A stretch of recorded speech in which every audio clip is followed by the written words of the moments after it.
Um invasor acabou de passar pelo controle norte. Repito, CN1 em alerta. Invasor no perímetro do CN1. Preciso de reforços.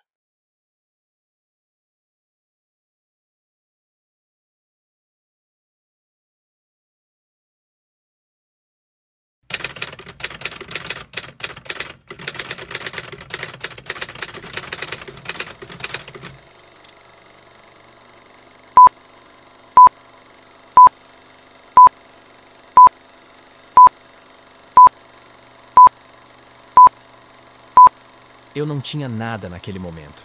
Muito prazer, me chamo Oh Chong-song. Nasci em 5 de novembro de 1992, na Coreia do Norte. E antes que você imagine qualquer clichê de filme, já te aviso. A minha vida não é ficção. É só o reflexo do que acontece quando um ser humano nasce em uma jaula e com a coleira emocional do silêncio. Minha casa era vigiada, literalmente. Não por paranoia, mas por protocolo. Meu pai era coronel, um homem de poder, de autoridade, e violento. Um ícone do regime por fora e um pesadelo doméstico por dentro. Em casa, o que imperava era o medo. Minha mãe andava como uma sombra, pisando em ovos. Meus 2 irmãos mais velhos e minha irmã mais nova viviam como peças de um teatro forçado, e eu apenas observava. Desde pequeno, aprendi que um simples ruído poderia ser um sinal de desgraça. Um olhar atravessado poderia virar castigo. Uma pergunta inocente poderia significar a morte. Durante minha infância, cada manhã era um reinício do Calvário. O som do alarme, que mais parecia um chamado para um campo de batalha, ecoava às 5 da manhã em ponto. O chão de madeira rangia sob os meus pés, enquanto eu me arrastava para o banheiro compartilhado com meus irmãos. Tudo era cronometrado. O tempo de escovar os dentes, o tempo de se vestir, o tempo de sair para a escola. Mas o que realmente regia nossa rotina era o humor do meu pai. Se ele acordava silencioso, significava que a casa estava em alerta. Se ele acordava falando alto, era pior. Alguém pagaria por isso. Minha mãe, sempre com o olhar para baixo, não ousava respirar fundo. Seus passos eram ensaiados, sua voz quase inexistente. Era uma mulher invisível dentro da própria casa. Ela era o retrato da submissão forçada, do medo tatuado na alma. Já vi minha mãe apanhar por servir o chá mais quente do que ele gostava. Já vi ela ser arrastada pelo corredor só porque respondeu uma pergunta de forma hesitante. E depois, ela ainda precisava sorrir para os vizinhos, porque qualquer comportamento estranho poderia levantar suspeitas. E suspeitas na Coreia do Norte são piores que crimes. Nos raros momentos em que o silêncio reinava sem gritos, o ambiente era o de uma prisão psíquica. A casa era toda cercada por um ar de controle absoluto. Tínhamos um rádio fixo na parede, que transmitia 24 horas por dia as mensagens oficiais do regime. Ninguém podia desligá-lo. Era obrigatório ouvir, fingir concordar e repetir as frases decoradas como mantras de um culto sem saída. Havia também um retrato do querido líder em cada cômodo. Era proibido ter fotos de família, mas obrigatório ter as do líder. Se o quadro estivesse empoeirado, podia significar semanas de investigação, punição pública ou até prisão. Eu mesmo vi um vizinho desaparecer porque deixaram o retrato do líder coberto parcialmente por um lenço. Foi levado numa madrugada, silenciosa, como um sussurro que se apaga. Nunca mais voltou. Desde então, passei a limpar aquele quadro todas as manhãs com a mesma reverência que um devoto teria a uma imagem santa. Não por fé, mas por medo. E isso moldava quem eu estava me tornando. Um garoto que sorria na frente dos outros, mas que por dentro já estava morto. A escola, diferente do que muitos imaginam, não era um lugar de aprendizado. Era um centro de doutrinação. A primeira lição do dia era sempre sobre a história da família Kim, uma versão fantasiosa, cheia de milagres, feitos heróicos e falsidades grotescas.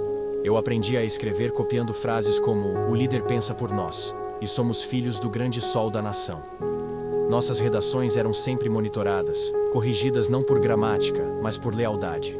Uma vez, escrevi que achava o inverno bonito porque parecia silencioso. A professora me olhou com estranheza e chamou meu pai. Naquela noite, apanhei com o cinto militar por estar distraído da realidade do povo. Era essa a lógica. Qualquer manifestação de individualidade era considerada ameaça. Criatividade era crime. Sonhar era sabotagem. E mesmo assim, dentro de mim, havia algo que nunca morreu. Um sussurro que me dizia: isso tudo não pode ser tudo. E foi esse sussurro, repetido 1000 vezes dentro da minha cabeça, que me manteve vivo até hoje. Meus irmãos também não escapavam do sistema cruel dentro de casa. O mais velho, Jin Tai, era a cópia exata do meu pai. Duro, frio, obediente. Cresceu tentando agradar o velho, como quem busca migalhas de afeto. Tornou-se militar com 16 anos e nunca mais conversamos como irmãos. O outro, Juan, tentava resistir. Tinha um espírito mais livre. Gostava de desenhar escondido.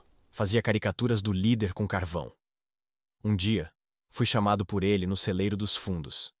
Ele me mostrou um caderno com desenhos. Rimos juntos. Mas naquela mesma semana, meu pai encontrou o caderno. Juan foi espancado até quebrar o braço. Foi enviado para um colégio de reeducação. Nunca mais o vimos. Minha irmã, pequena, não entendia direito o que se passava, mas seus olhos já refletiam o pânico de uma vida sem carinho. Era como se cada um de nós fosse uma peça colocada ali com um único propósito: manter a farsa. Nossa família era o retrato perfeito da hipocrisia. Por fora, respeitados. Por dentro, destruídos. E quanto mais eu crescia, mais via que a minha casa não era um lar, era um quartel emocional.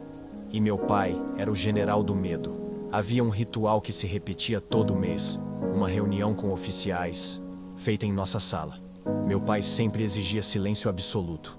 Nós éramos trancados no quarto dos fundos enquanto ele e outros homens discutiam os interesses da pátria. Mas eu, curioso, criava buracos na parede com pequenos pregos e escutava. Foi ali que ouvi, pela primeira vez, que mulheres podiam ser usadas como ofertas para os superiores, como agradecimento. Ouvi risos, piadas sujas, histórias de recrutamentos especiais. Ninguém usava palavras diretas, mas tudo era compreendido. E mesmo diante de tanto desespero, minha mente criava escapatórias, um lugar onde ninguém podia entrar. Lembro das noites em que fingia estar dormindo e imaginava outro mundo. Um lugar onde pessoas podiam dizer o que pensavam, onde livros contavam histórias reais, onde mães sorriam por vontade própria e não por medo. Na escola, falar mal de qualquer Kim, seja o pai, o avô ou o atual supremo líder, não era só proibido. Era sentença de trabalho forçado em minas de carvão, ou algo pior. Era desaparecer. Nos contavam fábulas, que o líder Kim foi visitado por unicórnios, que nasceu num monte sagrado onde os céus dançavam. E a gente fingia acreditar. Fingia para a sobrevivência. Meu pai, com toda a sua patente, mantinha pelo menos 3 amantes. Dentro de casa, era um tirano. Fora de casa, um herói da pátria. Em público, ele era reverenciado. Em casa, ele estourava. Copos na parede. E às vezes, na cara da minha mãe. A farmácia só existia como fachada. Nunca havia remédio. Era uma vitrine de esperança vazia. Assim como tudo ali. E foi no meio desse caos que conheci o único respiro da minha infância. Ela, a sobrinha do meu pai. Sim, minha prima. Seu nome era Seo Yeon. Desde pequenos, brincávamos escondidos. Dividíamos nossos cadernos, nossos medos, nossos sonhos. Estudávamos à noite, debaixo de cobertas, à luz de velas improvisadas. E ali, no silêncio dos quartos vigiados, nascia algo que o regime jamais poderia permitir: o amor. Mas o regime sempre vence. Num desfile militar, quando ela tinha 14 anos, Kim Jong-un a viu. A beleza dela, seus traços delicados. Dias depois, ela foi chamada para integrar o exército feminino pessoal do ditador. Um título honroso, mas todos sabíamos o que isso significava. Ela perdeu sua virgindade ali, não por escolha, mas por ordem. E nunca mais foi a mesma. Virou uma soldada fiel, cega. A menina que sorria comigo desapareceu. Foi ali que entendi o que aconteceu com minha prima Seo Yeon.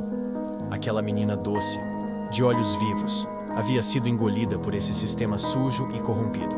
Era um sistema que não só matava pessoas, matava o que elas eram por dentro. E cada uma dessas revelações me corroía.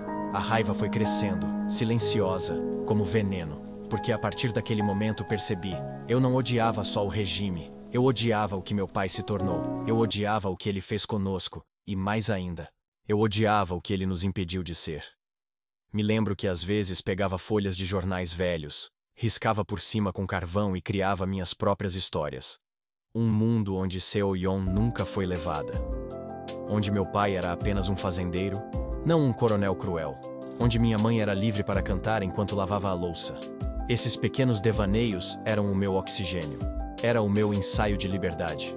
Um ensaio que mais tarde, quando conheci o autor russo Solzhenitsyn, ganharia um nome: resistência interior. Porque mesmo quando tudo em nós é tirado, ainda possuímos uma faísca acesa. Mesmo quando não nos atentamos para isso, basta ser um pouco mais consciente para observar o que precisamos. E essa faísca aparece em meio às trevas, e certamente será tudo o que teremos para continuar. Alguns anos depois, fui convocado para fazer vigília numa das maiores livrarias estatais, aquelas criadas só para turistas verem, uma encenação grotesca. Lá, entre os livros mentirosos do regime, escondido entre prateleiras que quase ninguém acessava, vi um livro que parecia ser de um autor russo, Solzhenitsyn.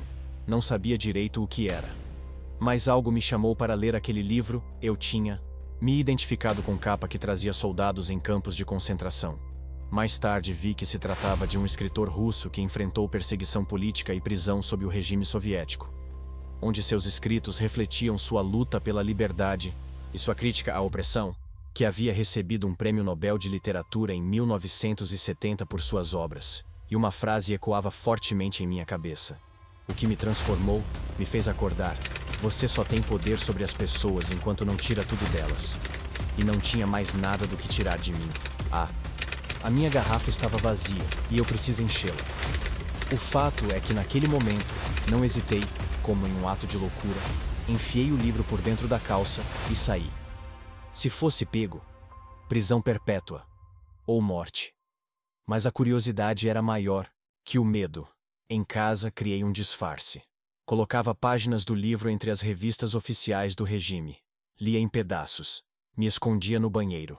Fingindo estar lendo propaganda, eu lia sobre gulags, sofrimento, consciência, resistência. Aquele livro era a minha primeira brisa de liberdade. Era como se alguém tivesse escrito, décadas antes, tudo o que eu vivia e calava. Minha alma já estava fugindo, muito antes do meu corpo. Vi absurdos no campo de concentração, onde fui destacado como soldado, graças à influência do meu pai. Humanos transformados em cascas, torturados até a morte. Crianças usadas como instrumentos, mulheres estupradas em nome da pátria. As semanas que antecederam a minha fuga foram as mais sombrias da minha existência. Depois de anos reprimindo tudo o que eu sentia, comecei a ser consumido por um tipo de vazio que nem o medo conseguia preencher. Era como se eu estivesse apodrecendo por dentro, sufocado num silêncio que já não me cabia mais. Comecei a ter insônia. Pesadelos vívidos onde via minha mãe sangrando no chão, meu irmão Juan sendo enterrado vivo, Seo-yeon de uniforme, com olhos sem alma. Comecei a beber escondido, roubando álcool do estoque militar. O gosto era amargo, mas me trazia um entorpecimento temporário, uma ilusão de esquecimento. Em alguns momentos, eu mesmo me encarava no espelho e não me reconhecia mais. Mesmo bebendo às escondidas para tentar esquecer, eu continuava incessantemente lembrando dela, da minha prima Seo-yeon, e me perguntava: e se aquele desfile não tivesse existido? E se eu tivesse fugido com ela antes? Essas condicionais ecoavam permanentemente em meus pensamentos. E foi nessa espiral que, numa madrugada chuvosa, com a arma do exército em mãos, cheguei a colocá-la na boca. O metal gelado, o dedo tremendo, o coração acelerado. Mas algo em mim mudou. A imagem de Seo-yeon, antes de ser levada, me olhando com esperança, além das palavras, das citações de Solzhenitsyn. Que mesmo dentro de corações oprimidos pelo mal, uma pequena cabeça de ponte do bem é retida. E mesmo no melhor de todos os corações, permanece um pequeno canto de mal não arrancado. E foi aí que eu me encaixei. A minha cabeça de ponte do bem ainda permanecia em evidência. Isso me impediu. Não era a hora. Eu ainda não tinha terminado. Eu precisava sair. Eu precisava contar ao mundo o que realmente acontecia ali dentro. E, acima de tudo, eu precisava me libertar. As relações com os outros soldados eram um campo minado. Ninguém confiava em ninguém. Todos sorriam, mas todos vigiavam. Era como viver cercado de espelhos, onde cada gesto podia ser interpretado como traição. Mas havia um deles, um homem chamado Tai Sung, que, por alguma razão, não seguia o padrão. Era reservado, mas observador. Não participava dos jogos. De humilhação, evitava os comentários sujos sobre as mulheres. E parecia carregar um olhar diferente.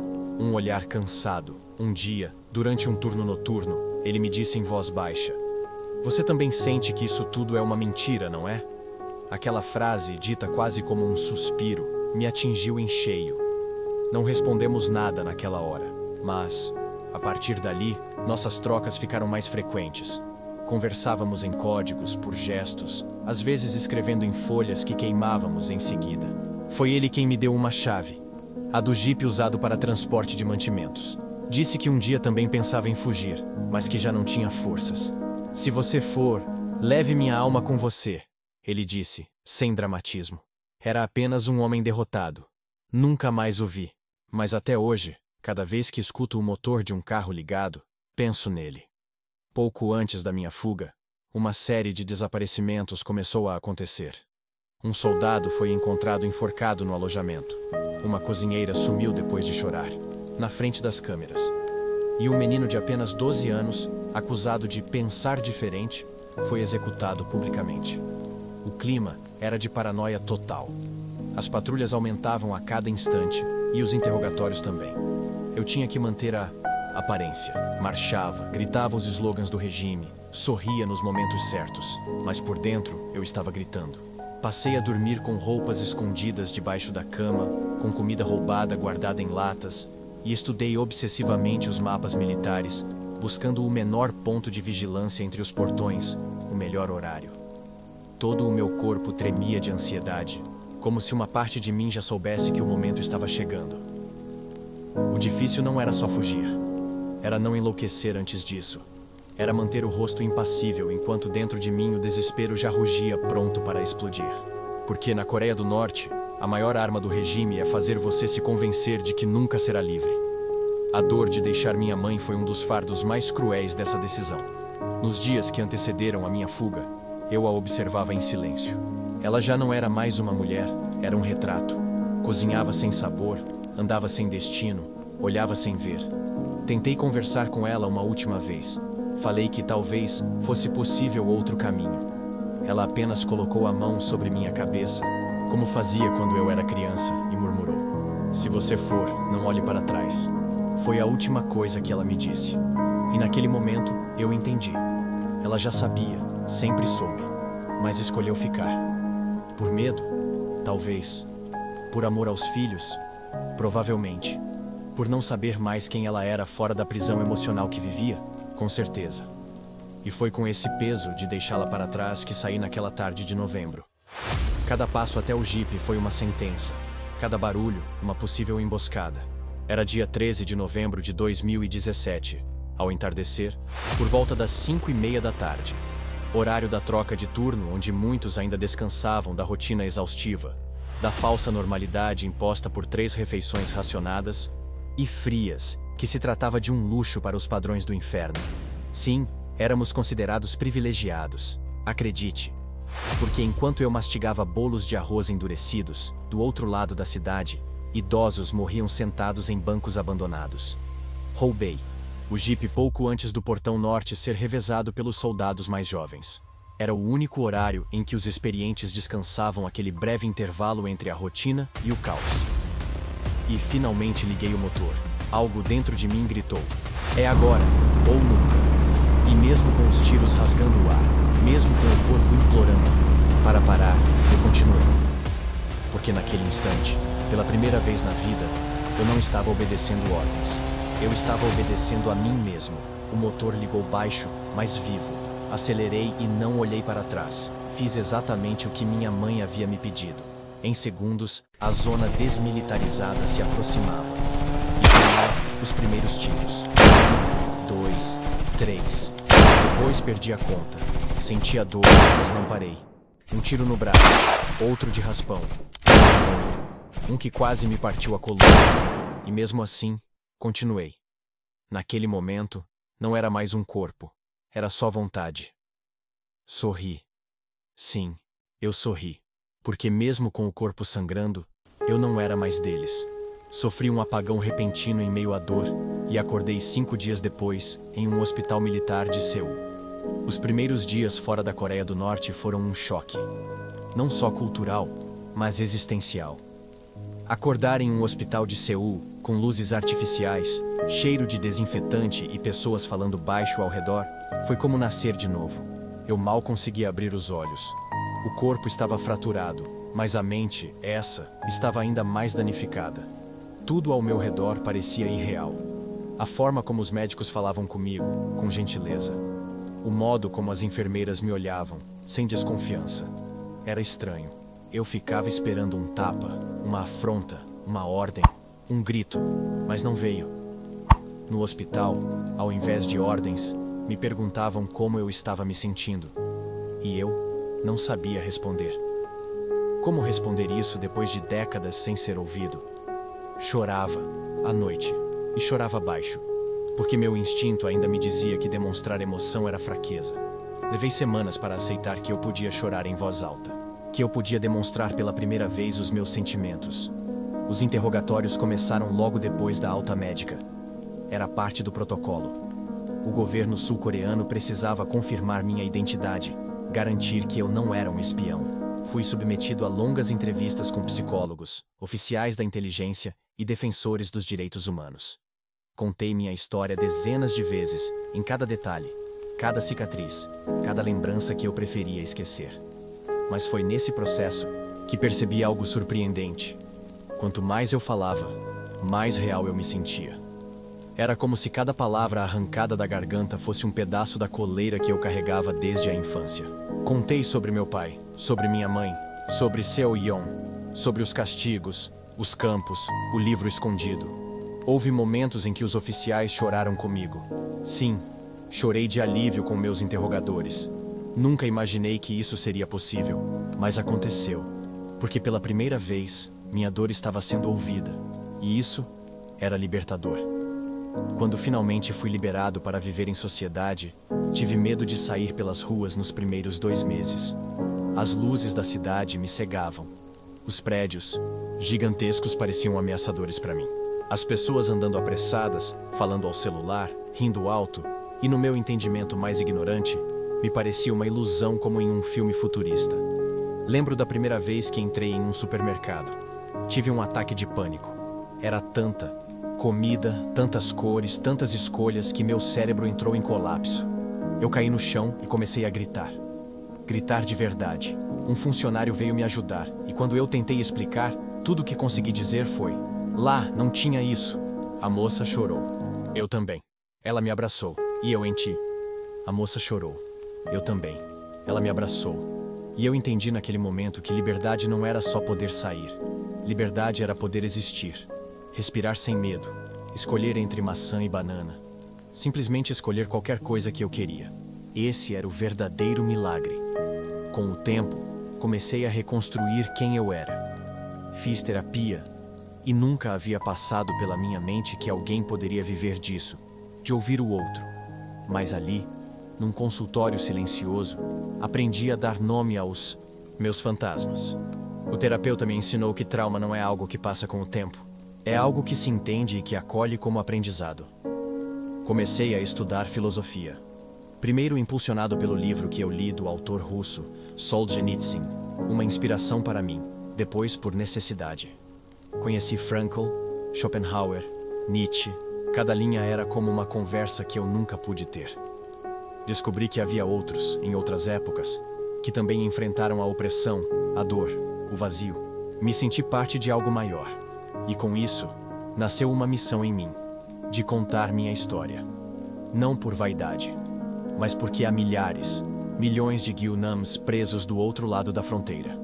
E cada vez que eu conto o que vivi, é como se estendessem a mão para eles e dissesse: eu consegui. Você também pode. Mas a liberdade também cobra seu preço. A paranoia não desapareceu completamente. Ainda hoje, Acordo no meio da noite com suores frios, sentindo que estou sendo vigiado. Sempre olho por cima do ombro. Evito câmeras.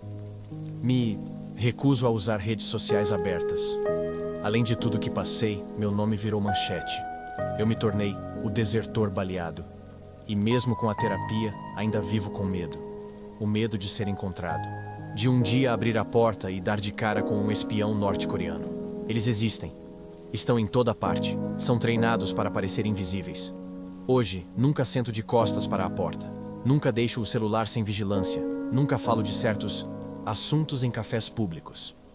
O trauma da vigilância não acabou. E quando vejo uma pessoa de farda, meu corpo reage. É involuntário. Um arrepio. Um alerta. Ainda não consigo me relacionar profundamente com ninguém. O trauma afetou meu afeto. Pelas pessoas. Tento. Mas sempre que alguém se aproxima demais, minha mente ativa um escudo invisível. E sobre o amor, nunca mais encontrei Seo-yeon. Nunca mais tive notícias. Às vezes penso que ela morreu. Outras vezes, que se transformou completamente. E no fundo, talvez eu tenha medo de reencontrá-la. Porque reencontrá-la seria reviver tudo. Mas mesmo assim, todo dia, quando olho o pôr do sol de Seul, eu fecho os olhos e sussurro. Seo-yeon, você ainda está viva em mim. Leio Viktor Frankl todas as manhãs. Aprendi com ele que, quando não podemos mais mudar uma situação, somos desafiados a mudar a nós mesmos. E Schopenhauer. Ele me acompanha toda noite. O homem pode fazer o que quer, mas não pode querer o que quer. A compaixão é a base da moral. O destino embaralha as cartas, e nós jogamos. E eu sigo jogando, porque finalmente sou livre. Às vezes me perguntam, Gyu-nam, você se arrepende de ter fugido? E eu sempre fico em silêncio por alguns segundos. Porque essa pergunta, por mais simples que pareça, carrega o peso de tudo que deixei para trás. Da minha mãe, que nunca mais vi. Dos meus irmãos, que não sei se ainda estão vivos. Da minha infância, que nunca tive. E até da minha identidade, que foi rasgada no portão norte, no exato instante em que roubei aquele jipe e fugi. Mas não, eu não me arrependo, porque a liberdade não é um lugar. É uma escolha. É quando você decide, com todas as dores e rachaduras, que não vai mais viver de joelhos. Que não vai mais sorrir para agradar um monstro, ou a quem quer que seja. Que não vai mais engolir mentiras só para continuar respirando. Liberdade. É quando você pode olhar para o espelho e, mesmo ferido, dizer, eu sou meu agora. Hoje meus dias são silenciosos, mas não são vazios. Cada café quente que tomo pela manhã é um lembrete de que estou vivo. Cada livro que termino é uma celebração de que posso pensar e principalmente de expor o que penso. Cada palavra que escrevo em minhas anotações é um ato de resistência, porque no fundo, ainda estou lutando. Mas agora, luto com palavras. Com memórias, com verdades. Contar minha história não é só libertar a mim mesmo. É tentar abrir uma brecha na muralha que ainda aprisiona tantos. E se você, que está assistindo ou lendo, achar que está preso em alguma jaula invisível, seja em um relacionamento abusivo, em um emprego que te destrói, em um sistema que te silencia, eu te digo, a chave da liberdade está dentro de você. Talvez escondida, talvez esquecida, mas está aí. Porque mesmo quando tiram tudo de você, ainda resta algo. A sua decisão, a sua vontade, a sua centelha. E se existe algo que aprendi entre a dor, os livros e o silêncio, é que ninguém pode roubar a verdade de quem escolhe vivê-la. Mesmo que te castiguem. Mesmo que tentem te apagar. Porque a verdade resiste. Ela se esconde nos olhos de uma criança que não baixa a cabeça. Ela se escreve nas páginas de um livro proibido. Ela sussurra nos corredores de um hospital. E ela sobrevive, como eu sobrevivi, e como você também pode sobreviver. Se eu sou alguém hoje, é porque eu ouvi a minha consciência interior e um dia tive a coragem de dizer, basta. E esse dia pode ser hoje, para mim, para você, para todos que acreditam que a liberdade é um estado natural. Hoje vivo uma vida simples, mas plena. Em apenas 4 meses na Coreia do Sul, consegui comprar o meu primeiro carro. Leio vários livros, trabalho, tenho amigos reais, e mesmo com o medo silencioso de ser seguido, de um dia desaparecer, sigo vivendo como se esse fosse o último a ser vivido. Porque a liberdade, meus amigos, não começa na fronteira. Começa no instante em que você se recusa a viver uma mentira. E mesmo com cicatrizes, dores e fantasmas, eu escolhi a verdade. E a verdade é o meu novo país. Porque no fim, como escreveu Solzhenitsyn, você só tem poder sobre as pessoas enquanto não tira tudo delas. E agora que eu não tenho mais nada a me esconder, ninguém nunca mais vai ter poder sobre